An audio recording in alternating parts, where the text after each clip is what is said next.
एक जज अपनी पत्नी को क्यों दे रहे हैं तलाक? रोंगटे खड़े कर देने वाली सच्ची घटना। कल रात एक ऐसा वाकया हुआ जिसने मेरी जिंदगी के कई पहलुओं को छू लिया। करीब 7 बजे होंगे, शाम को मोबाइल बजा। उठाया तो उधर से रोने की आवाज। मैंने शांत कराया और पूछा कि भाभी जी आखिर हुआ क्या?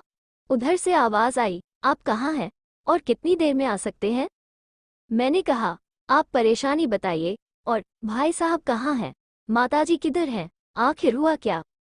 लेकिन उधर से केवल एक रट की, आप आ जाइए। मैंने आश्वासन दिया कि कम से कम 1 घंटा पहुंचने में लगेगा। जैसे तैसे पूरी घबराहट में पहुंचा। देखा तो भाई साहब, हमारे मित्र जो जज हैं, सामने बैठे हुए हैं। भाभी जी रोना चीखना कर रही है। 12 साल का बेटा भी परेशान है। 9 साल की बेटी भी कुछ नहीं कह पा रही है। मैंने भाई साहब से पूछा कि आखिर क्या बात है। भाई साहब कोई जवाब नहीं दे रहे थे। फिर भाभी जी ने कहा, ये देखिए तलाक के पेपर, ये कोर्ट से तैयार करा के लाए हैं। मुझे तलाक देना चाहते हैं। मैंने पूछा, ये कैसे हो सकता है? इतनी अच्छी फैमिली है, 2 बच्चे हैं, सब कुछ सेटल्ड है। प्रथम दृष्टि में मुझे लगा ये मजाक है। लेकिन मैंने बच्चों से पूछा, दादी किधर है? बच्चों ने बताया, पापा ने उन्हें 3 दिन पहले नोएडा के वृद्धाश्रम में शिफ्ट कर दिया है। मैंने घर के नौकर से कहा, मुझे और भाई साहब को चाय पिलाओ। कुछ देर में चाय आई। भाई साहब को बहुत कोशिशें की चाय पिलाने की, लेकिन उन्होंने नहीं पी और कुछ ही देर में वो एक मासूम बच्चे की तरह फूट फूट कर रोने लगे। बोले, मैंने 3 दिन से कुछ भी नहीं खाया है। मैं अपनी 61 साल की माँ को कुछ लोगों के हवाले करके आया हूँ। पिछले साल से मेरे घर में उनके लिए इतनी मुसीबतें हो गई कि पत्नी, भाभी जी, ने कसम खा ली कि मैं माँ जी का ध्यान नहीं रख सकती। ना तो ये उनसे बात करती थी और ना ही मेरे बच्चे बात करते थे। रोज मेरे कोर्ट से आने के बाद माँ खूब रोती थी। नौकर तक भी अपनी मनमानी से व्यवहार करते थे। माँ ने 10 दिन पहले बोल दिया, बेटा तू मुझे ओल्ड एज होम में शिफ्ट कर दे। मैंने बहुत कोशिशें की पूरी फैमिली को समझाने की, लेकिन किसी ने माँ से सीधे मुंह बात नहीं की। जब मैं 2 साल का था तब पापा की मृत्यु हो गई थी। दूसरों के घरों में काम करके मुझे पढ़ाया, मुझे इस काबिल बनाया कि आज मैं जज हूँ। लोग बताते हैं माँ कभी दूसरों के घरों में काम करते वक्त भी मुझे अकेला नहीं छोड़ती थी। उस माँ को मैं ओल्ड एज होम में शिफ्ट करके आया हूँ। पिछले 3 दिनों से मैं अपनी माँ के एक एक दुख को याद करके तड़प रहा हूँ, जो उसने केवल मेरे लिए उठाए। मुझे आज भी याद है जब मैं 10th की परीक्षा में अपीयर होने वाला था। माँ मेरे साथ रात रात भर बैठी रहती। एक बार माँ को बहुत फीवर हुआ। मैं तभी स्कूल से आया था। उसका शरीर गर्म था, तप रहा था। मैंने कहा, माँ तुझे फीवर है? हंसते हुए बोली, अभी खाना बना रही थी इसलिए गर्म है।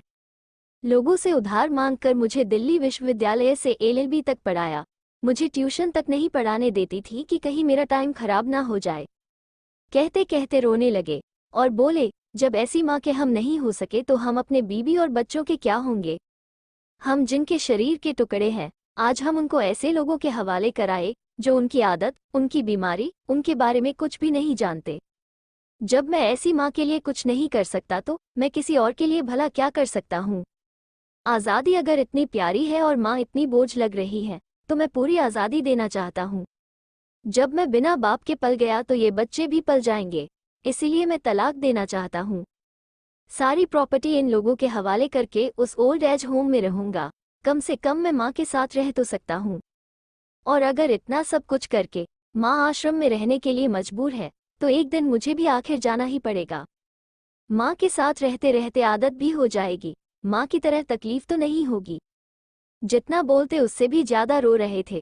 बातें करते करते रात के 12:30 हो गए। मैंने भाभी जी के चेहरे को देखा। उनके भाव भी प्रायश्चित और ग्लानि से भरे हुए थे। मैंने ड्राइवर से कहा, अभी हम लोग नोएडा जाएंगे। भाभी जी और बच्चे, हम सारे लोग नोएडा पहुंचे। बहुत ज्यादा रिक्वेस्ट करने पर गेट खुला। भाई साहब ने उस गेटकीपर के पैर पकड़ लिए। बोले, मेरी माँ है, मैं उसको लेने आया हूँ। चौकीदार ने कहा, क्या करते हो साहब? भाई साहब ने कहा, मैं जज हूँ। उस चौकीदार ने कहा, जहाँ सारे सबूत सामने हैं तब तो आप अपनी माँ के साथ न्याय नहीं कर पाए। औरों के साथ क्या न्याय करते होंगे साहब? इतना कहकर हम लोगों को वहीं रोककर वो अंदर चला गया। अंदर से एक महिला आई जो वार्डन थी।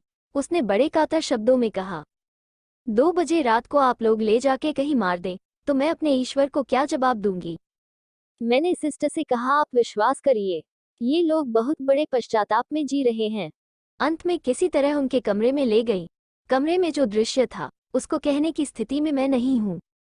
केवल एक फोटो जिसमें पूरी फैमिली है और वो भी माँ जी के बगल में, जैसे किसी बच्चे को सुला रखा है।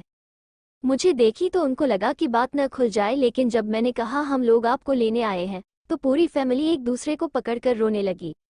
आसपास के कमरों में और भी बुजुर्ग थे, सब लोग जाग कर बाहर तक ही आ गए। उनकी भी आंखें नम थी। कुछ समय के बाद चलने की तैयारी हुई। पूरे आश्रम के लोग बाहर तक आए। किसी तरह हम लोग आश्रम के लोगों को छोड़ पाए। सब लोग इस आशा से देख रहे थे कि शायद उनको भी कोई लेने आए।